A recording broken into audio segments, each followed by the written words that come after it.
बेटा दुआ पढ़ लें सब लोग। औज़ुबिल्लाहि बिस्मिल्लाहिर्रहमानिर्रहीम। रब्बि ज़िदनी इल्मा रब्बि इश्रह ली सदरी व यस्सिर ली अमरी वहलुल उक़दतम मिन लिसानी यफ़क़हू क़ौली। आज का जो हमारा टॉपिक है वो vectors and equilibrium, chapter number 2। बेटा आप लोग बुक सामने खोलें, चैप्टर नंबर 2।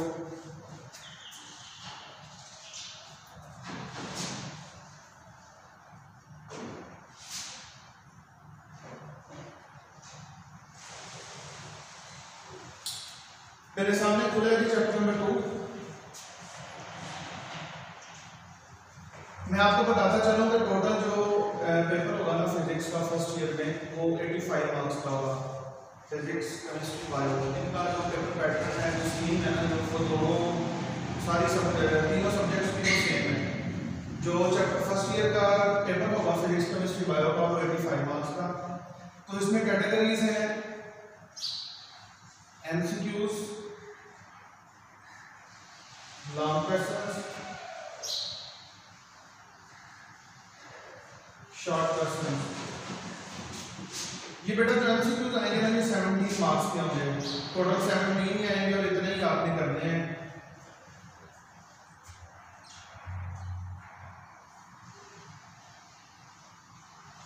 जो लॉन्ग क्वेश्चन है ना ये 9 नंबर का एक होगा और ये टोटल 3 आपने लॉन्ग क्वेश्चन करने होंगे। 27 नंबर का 27 नंबर का बेटा इसमें। बाकी जो कितने बचने हैं 27 और 17 44 मार्क्स बेटा इसके बनते हैं एमसीक्यूज के। और ये जो है फिजान साहब बात सुने,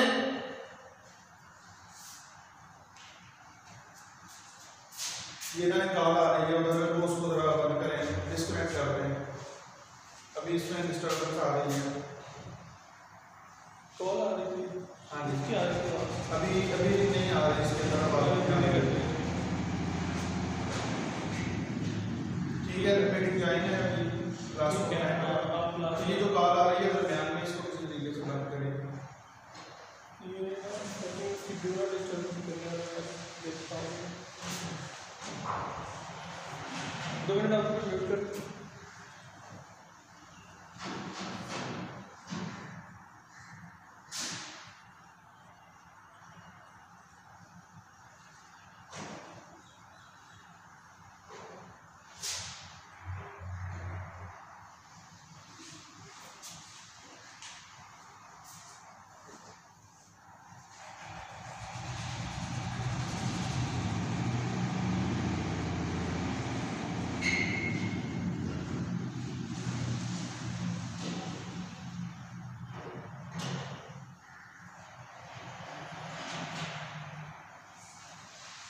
नहीं था जब नहीं कोई भी आएगी माइक आपको बंद कर।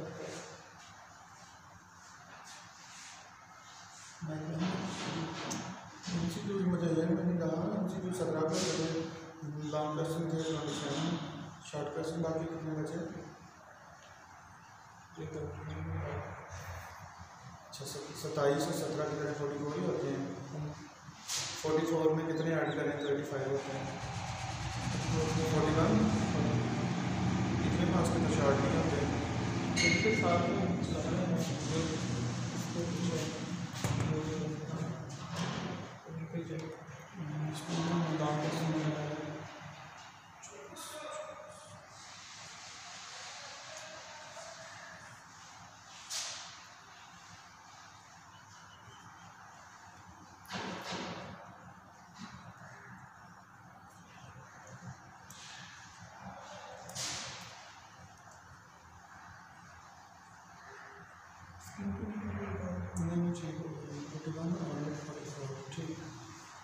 हाँ कर ये रखते हैं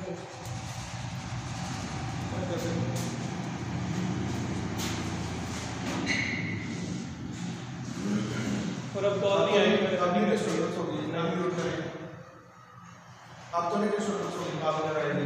चलिए अच्छा बेटा 17 मार्क्स के एमसीक्यूज हैं और 8 नंबर का एक सवाल है और 3 करने हैं, ये 24 नंबर इनके हो गए। तो 24 और 17 ये हमारे पास हो जाएगा 41 और इसमें से 85 में से 41 माइनस करेंगे तो बाकी 44। तो ये बेटा आएंगे 22 सवाल आएंगे और हर एक के 2 नंबर होंगे और 44 मार्क्स। ये आपका टोटल पेपर होगा जो आप लोगों ने सॉल्व करना है एफएससी फर्स्ट ईयर का पेपर। 17 मार्क्स के एमसीक्यूज, लॉन्ग क्वेश्चन 24 नंबर के, शॉर्ट क्वेश्चन 44 मार्क्स के। अब यहाँ से आपको देख के ये बात क्लियर हुई होगी कि सबसे जो इम्पोर्टेंट चीज़ है हमारे लिए, सबसे जो अहम चीज़ है ना, वो ये शॉर्ट क्वेश्चन है। बाज़ दफ़ा बच्चे ध्यान से पढ़ते नहीं हैं और पूरे 85 मार्क्स की तैयारी नहीं करते हैं, तो उनके लिए भी प्रॉब्लम हो जाता है। अगर वो शॉर्ट क्वेश्चन अच्छे तरीके से नहीं करें तो पेपर में प्रॉब्लम उनके लिए हो सकता है। तो बेटा आप इम्पोर्टेंस बताने का मकसद ये है कि पूरा साल आपका सबसे ज़्यादा जिस चीज़ पे फोकस रहना चाहिए ना, वो ये शॉर्ट क्वेश्चन है। 44 मार्क्स के बनाने हैं। अगर आपके शॉर्ट क्वेश्चन बहुत अच्छे प्रिपेयर हो जाते हैं, 17 में से अगर आप कॉन्सेप्ट ध्यान से सुनते हैं तो 15 मार्क्स लेना कोई काम नहीं है। मतलब बहुत इजी है। अगर सिर्फ पास होना हो तो बहुत इजी है। ये देखें 44 मार्क्स की तैयारी कर लें, मैं गारंटी देता हूँ मेरे साथ आप रोजाना काम करें, रोजाना हम एक चैप्टर के शॉर्ट क्वेश्चन भी याद करें, 12-15 दिन में बिल्कुल अच्छी तैयारी हो जाती है फिजिक्स के शॉर्ट क्वेश्चन की, अगर सिर्फ पास होना हो। लेकिन यहाँ पर हमारा सिर्फ पास होना नहीं है बेटा, बल्कि हर एक का टारगेट जो है ना वो 85 नंबर पूरे होने चाहिए। 85 मार्क्स आप लोगों ने लेने हैं। तो 85 मार्क्स लेने के लिए जो सबसे ज़्यादा स्ट्रगल करनी पड़ेगी वो यहाँ पे है। लॉन्ग क्वेश्चन में फिजिक्स में न्यूमेरिकल्स भी करने पड़ेंगे, लॉन्ग क्वेश्चन भी करने पड़ेंगे। तो जो अच्छे बच्चे होते हैं ना वो रोज़ का काम हर रोज़ करते हैं। अगर रोज़ का काम हर रोज़ करेंगे तो फिर कोई प्रॉब्लम ही नहीं है ऐसा कि आप बहुत अच्छा परफॉर्म ना कर सकें। मैं अक्सर अपने बच्चों से पूछता हूँ कि बेटा मुझे बताएं कि लाइक स्टूडेंट कौन सा होता है और नालायक स्टूडेंट कौन सा होता है। क्या उनका ज़हनी लेवल छोटा होता है जो नालायक होते हैं? इसका जवाब है कि हरगिज़ नहीं, बच्चों का ज़हनी लेवल जो है ना वो छोटा नहीं होता, बल्कि जो स्टूडेंट्स हैं वो लापरवाही का मुजाहरा करते हैं और उस लापरवाही का मुजाहरा करने की वजह से वो बच्चे नालायक होते हैं। अच्छे बच्चों और नालायक बच्चों में सिर्फ आदात का फ़र्क होता है। अगर बच्चे अपनी आदात को बेहतर कर लें, आदात बहुत अच्छी कर लें, तो ये जो अच्छे बच्चों का और जो वीक स्टूडेंट्स का कॉन्सेप्ट है ये खत्म हो जाता है। तो बेटा अगर आप भी समझते हैं कि आज तक नालायक हैं आप या आप अपने बेहतर तरीके से परफॉर्म नहीं कर पाए हैं, तो इसका सिर्फ और सिर्फ एक ही मसला है जिसकी वजह से आप बेहतर तरीके से परफॉर्म नहीं कर पाए हैं। वो क्या है? वो मसला क्या है? वो आप लोगों की लापरवाही है। जो बच्चा भी परवाह करता है, अपना वक्त काम के वक्त काम करता है, खेल के वक्त खेलता है, सोने के वक्त सोता है, फैमिली को टाइम देने के वक्त फैमिली को टाइम देता है, तो वो बच्चा बेहतरीन है। वो माशरे के लिए भी एक आइडियल स्टूडेंट साबित होता है और अपनी फैमिली के लिए भी बहुत अच्छा बच्चा साबित होता है और अपने टीचर्स के लिए भी बहुत अच्छा स्टूडेंट साबित होता है, क्योंकि वो अपना काम जो है वो ध्यान से कर रहा है और जिम्मेदारी से कर रहा है। तो बेटा आज हम पहले दिन आगाज़ कर रहे हैं अपने समर कैंप का इस इरादे के साथ। आप लोग सारे मिल के मेरे साथ ये इरादा करेंगे, हम पंक्चुअल होंगे, हम रेगुलर होंगे, हम अपना रोज़ का काम रोज़ करेंगे। और एक अहम बात ये कि आप लोग सवाल मुझसे पूछेंगे। हम ये तरीकाकार बनाते हैं कि जब लेक्चर खत्म होने लगेगा तो आखिरी 4 या 5 मिनट में आप लोगों की क्वेश्चनिंग के लिए रखूँगा। तब तक आप सुने, आपके सामने पेंसिल राइटिंग मटीरियल कोई पढ़ा होना चाहिए, कॉपी पेंसिल पढ़ी होनी चाहिए, बुक खुली होनी चाहिए। अगर आपके जहन में कोई भी सवाल आता है तो उस सवाल को आप फौरन लिख लिया करेंगे। और अगर फर्ज करें कि आप लोगों ने सवाल पूछना है तो जो हम क्वेश्चन का सेशन रखेंगे उस सेशन में आप लोग मुझसे वो सवाल पूछ लिया करें। तो आइए हम आगाज़ करते हैं अपने chapter number 2 vectors and equilibrium का।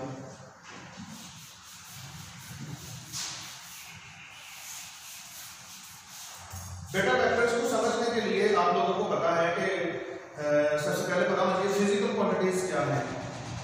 फिजिकल क्वांटिटीज क्या है? All measurable quantities are called physical quantities. हर वो क्वांटिटी जिसकी पैमाइश हो सके उसे हम फिजिकल क्वांटिटी कहते हैं।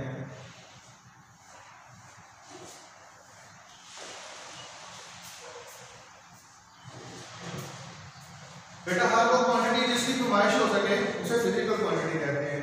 जैसे मुझे आप लोगों की क्लास में यहाँ आए हुए कितनी देर हो गई है, आप कहेंगे 10 मिनट हो गए हैं, तो लिहाजा टाइम की पैमाइश हो सकती है, लिहाजा time is a physical quantity. मैं ये कहूँ कि यहाँ पे इस व्हाइट बोर्ड की विड्थ कितनी है और लेंथ कितनी है, इसकी भी मेजरमेंट हो सकती है, लिहाजा कह सकते हैं measurement is also physical quantity. तो आप कितने ईमानदार हैं इसकी पैमाइश नहीं हो सकती, लिहाजा आप ईमानदारी को, आप कितने सच्चे हैं, सच्चाई को फिजिकल क्वांटिटी नहीं कहेंगे, क्योंकि इनकी पैमाइश नहीं हो सकती। इसकी पैमाइश का जो तरीकाकार है वो दमिया के पास है, हमारे पास नहीं है, लिहाजा हमने इसको फिजिकल क्वांटिटी डिक्लेयर नहीं किया। तो बेटा फिजिकल क्वांटिटीज जो हैं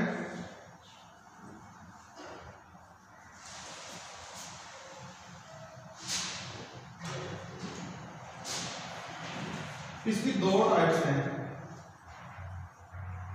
वेक्टर क्वांटिटी और स्केलर क्वांटिटी। बेटा there are two types of physical quantity, one is called vector and second is called scalar. Vector scalar quantities ऐसी क्वांटिटीज होती हैं जिनको बयान करने के लिए सिर्फ मैग्नीट्यूड की जरूरत होती है। जैसे मैं आपके पास मैं ये पूछूं कि आपकी जेब में कितने पैसे हैं, आप कहें कि मेरी जेब में 100 रुपया है, लिहाजा आप पैसों की, रुपयों की क्वांटिटी बता रहे हैं, वैल्यू बता रहे हैं किसी चीज़ की, नंबर ऑफ रुपीज़ आपके पास कितने हैं उसकी आप वैल्यू बता रहे हैं। तो लिहाजा ये जो वैल्यू होती है किसी चीज़ की, इसे हम मैग्नीट्यूड बोलते हैं। ये हम इस चैप्टर में बार बार लफ्ज़ बोलते हैं, मैग्नीट्यूड।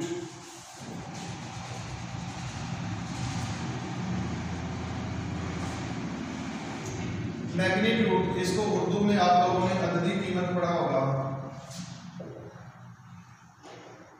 अददी कीमत, मैग्नीट्यूड। ऐसी क्वांटिटीज जिनको बयान करने के लिए हमें सिर्फ मैग्नीट्यूड की जरूरत होती है, ऐसी क्वांटिटीज को हम स्केलर क्वांटिटीज कहते हैं। और ऐसी क्वांटिटीज जिनको बयान करने के लिए मैग्नीट्यूड जमा डायरेक्शन,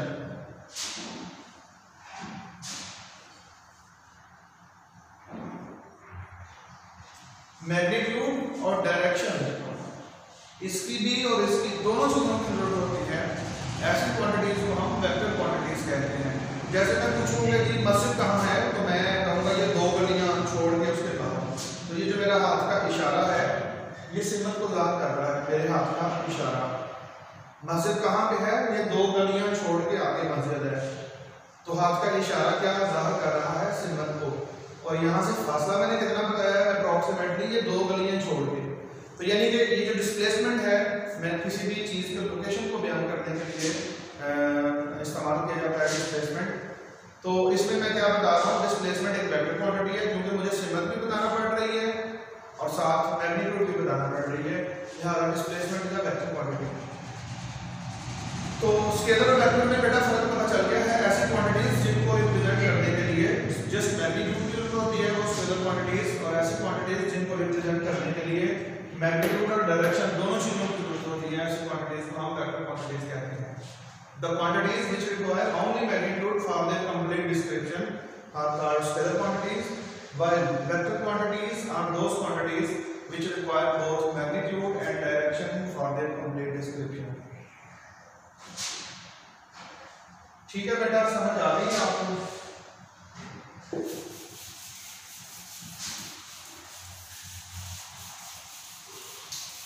जरा माइक अपना ऑन करके मुझे बता दें कि आप लोग हाजिर हैं, ना सुन रहे हैं ना? हेलो बेटा, सब लोग अपना माइक्रोफोन ऑन करके, हाँ जी हम ना समझ आ रही है?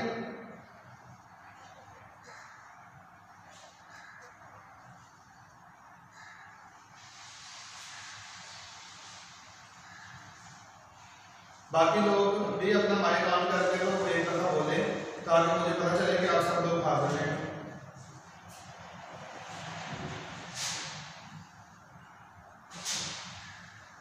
ठीक है सैनब, आप भी बोले, चले ठीक है, आप सब लोग हाजिर हैं।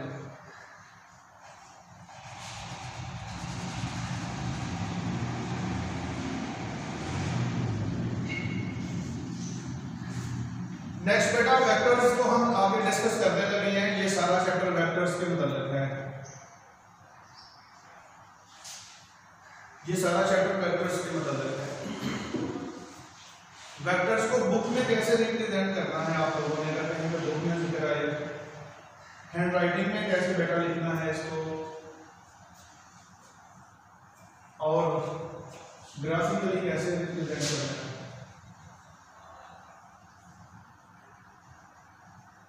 ग्राफिकली इसको कैसे रिप्रेजेंट करना है, सबसे पहले बुक में जहां पे वेक्टर का जिक्र आएगा, वेक्टर को हम कैपिटल या स्मॉल स्पेलिंग, इंग्लिश के स्पेलिंग के साथ रिप्रेजेंट किया करेंगे। वेक्टर को जाहिर करने के लिए जो वेक्टर का नाम रखते हैं वो कैपिटल इंग्लिश का स्पेलिंग होगा या फिर स्मॉल इंग्लिश का स्पेलिंग होगा। कैपिटल या स्मॉल इंग्लिश का स्पेलिंग होगा, तो वेक्टर को इस तरह से बयान किया जा सकता है।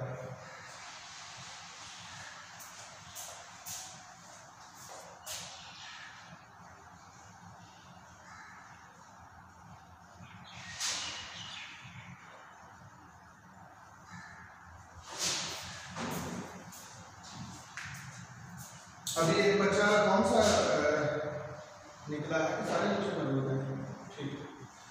अच्छा जी, बुक में बेटा ये स्मॉल कैपिटल स्मॉल स्पेलिंग होगा या कैपिटल स्पेलिंग होगा, लेकिन इंग्लिश के दूसरे स्पेलिंग से वो बोलना लिखा होगा।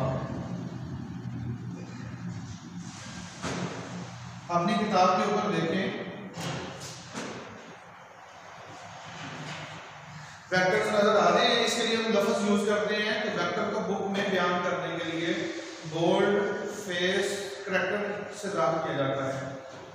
जिस भी स्पेलिंग से हमने वेक्टर को जाहिर करना है वो दूसरे स्पेलिंग से थोड़ा सा मोटा लिखा होता है। बुक के अंदर अगर आप एक दफा देख लें कि आपको वेक्टर्स नजर आ रहे हैं, मुख्य जगहों पे लिखे हुए चैप्टर नंबर 2 के दूसरे सवाल ऊपर आ रहे हैं, आपको पैराग्राफ के अंदर कहीं कहीं वेक्टर्स लिखे हुए नजर आ रहे होंगे बोल्ड फेस करैक्टर से,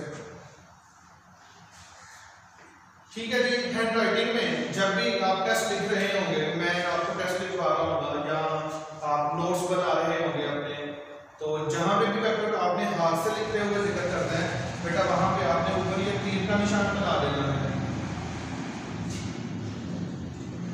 वेक्टर का जहां जिक्र आएगा ऊपर आपने ऐसे बना देना है इसको। ये वेक्टर है, ए वेक्टर को रिप्रेजेंट कर रहा है, ए वेक्टर रिप्रेजेंट कर रहा है। इसके और भी तरीके हैं, सिंपल लाइन में लगा दें, इसका और भी तरीका है नीचे लाइन लगा दें, लेकिन जो स्टैंडर्ड चल रहा है ना पूरी दुनिया में वो यही तरीका का चल रहा है कि हाथ से लिखते हुए आपने ऊपर तीर बना देना है, ठीक है जी। इसकी भी समझ आ गई है राइटिंग में वेक्टर को कैसे लिखते हैं। तीसरा है जी ग्राफिकल मेथड। ग्राफिकली किसी वेक्टर को एक सीधी लाइन खींच के जाहिर किया जाता है जिसके एक सिरे के ऊपर तीर का निशान होता है। ग्राफिकली एक वेक्टर को सीधी लाइन खींच के जाहिर किया जाता है जिसके एक सिरे पर तीर का निशान होता है। ये जो सीधी लाइन है ये मैग्नीट्यूड को बयान करती है और जो तीर का निशान है वो डायरेक्शन को बयान करता है। Graphically a vector is represented by a straight line having an arrowhead on its one end. एक सिरे के ऊपर arrowhead होता है। Graphically a vector is represented by a straight line having an arrowhead on its one end. Straight line shows the magnitude while arrowhead shows the direction. इसे कहते हैं बेटा ग्राफिकली वेक्टर को कैसे बयान किया जाता है। समझ आ गई है जी आप लोगों को। आज हम थोड़ा सा काम क्योंकि आप लोग के आने में काफी देर हो गई थी, हम भी इधर सेटिंग शूटिंग करते रहे हैं, तो आज थोड़ा सा हमने पढ़ा है उसको हम रिवाइज करते हैं कि आज हमने क्या पढ़ा है। फिजिकल क्वांटिटीज के बारे में हमने पढ़ा है, स्केलर क्वांटिटीज कौन सी हैं और वेक्टर क्वांटिटीज कौन सी हैं, और वेक्टर को हमने शुरू किया था और इसको बुक में रिप्रेजेंट करने का तरीका, हैंडराइटिंग में रिप्रेजेंट करने का तरीका और ग्राफिकली इसको रिप्रेजेंट करने का तरीका हमने पढ़ा है। बेटा कल हम कार्टेशियन कोऑर्डिनेट सिस्टम या ट्रायंगल कोऑर्डिनेट सिस्टम के आगे हम शुरू करेंगे। मैं उम्मीद करता हूं कि आप लोग रोज का काम जो भी मैंने करवाया है इसके की पॉइंट्स निकाल लिया करेंगे और की पॉइंट्स निकालने के बाद आप उसको बुक के ऊपर से याद कर लिया करेंगे। आज मैंने जितना पढ़ाया है इसकी रीडिंग आप लोगों ने जरूर करनी है, वेक्टर की डेफिनेशन याद करनी है, बुक में रिप्रेजेंट करने का क्या शॉर्ट क्वेश्चन याद करना है, हैंडराइटिंग में रिप्रेजेंट करने का शॉर्ट क्वेश्चन याद करना है और ग्राफिकली रिप्रेजेंट करने का शॉर्ट क्वेश्चन याद करना है। अभी मैं हेडफोन भी ऑन करने लगा हूँ और आप लोग अपना बारी बारी माइक भी ऑन कर लें और ऑन करने के बाद मुझसे क्वेश्चन कर लें 2-3 मिनट जो आपके समझ में सब आ रहे हैं। देखिएगा कि जरा मेरा हेडफोन भी बंद हो गया था, आपने क्या किया था वो चेक करें। कनेक्टेड है लेकिन आवाज़ बच्चों की नहीं आ रही, क्योंकि बच्चों के माइक बंद है सबके। हाँ जी, हम ना बोले जरा, हम ना सलमान जी बेटा, आपकी आवाज़ मुझे आ रही है, आपको समझ आई है जितना मैंने आज पढ़ाया है? इसमें आवाज़ का कोई डिस्टॉर्शन तो नहीं था, आवाज़ कट तो नहीं रही थी जब मैं पढ़ा रहा था? चलिए ठीक है, आपके बेटा जहन में कोई सवाल है तो पूछें। चलिए माइक्रोफोन बंद करें या अपनी बहन से पूछ लें कि आपके साथ बैठे होगी, उसके जहन में कोई सवाल है? चलिए ठीक है बेटा, उधर से माइक्रोफोन बंद करें। अरीश जी बेटा, ये शहनाज सज्जाद के नाम से एक आई हुई है आईडी, बेटा आप अरीश हैं? बेटा आपको समझ आएगी जितना मैंने आज शाम को पाया फिजिक्स का? और आवाज तो नहीं कटती रही है दरमियान में, आपको क्लियर आती रही है आवाज? चले कल से मैं इस चीज को भी देखता हूँ, शायद इंटरनेट कनेक्शन की वजह से सिग्नल लो थे, इसका भी मैं सोल्यूशन निकाल देता हूँ। तो आपके जहन में कोई सवाल है बेटा तो पूछें, आज जो हमने पढ़ा है। चलिए ठीक है बेटा, इधर से माइक ऑफ कीजिएगा। ज़ैनब सदीक, ज़ैनब सादिक, ज़ैनब आप मुझे सुन रही हैं? जी बेटा समझ आई आपको? आप आशिफा तो नहीं बोल रही हैं, ज़ैनब भी बोल रही है ना? चलिए ठीक है बेटा, आपने ध्यान से साथ साथ कर लेना काम। अभी नेक्स्ट आप लोगों का एक जो मैथमेटिक्स वाले हैं ना, वो बच्चे आए हैं, मैम जो बायो वाले हैं वो आज कल से ज्वाइन करेंगे, हमें आज उनकी क्लास नहीं होगी, तो आप लोगों ने लेकिन वेट करना है। लेकिन फिर भी आप, मैं ये कहता हूँ कि अगर आप फारग हैं ना तो ये मीटिंग जो है अभी ऑन ही रखिएगा आप लोग, और मीटिंग ऑन रख के तो नया कोड आपको अभी सेंड कर देना, लेकिन सब सेंड कर देना थोड़ी देर तक। तो जो लोग बायो वाले हैं, मैथमेटिक्स जो नहीं पढ़ते, वो भी मीटिंग को ज्वाइन कर दें, लेकिन स्क्रीन देखते रहें, बेशक माइक्रोफोन हेडफोन दोनों स्पीकर भी बेशक ऑफ कर दें, ताकि आपको पता चलता रहे कि आप कौन सा टीचर आ रहा है और कौन सा टीचर आ रहा है। तो इसके बाद टीचर आ जाते हैं, पूरे 5 मिनट के अंदर अंदर आप नया कोड लेके कनेक्ट कर लें, और सर आए हुए हैं बाहर खड़े हैं, वो भी पढ़ाने के लिए पहुँचे हैं। ठीक है जी, अपना बहुत सारा ख्याल रखिएगा, कल इंशाअल्लाह अगले लेक्चर में मुलाकात होगी। अस्सलाम वालेकुम।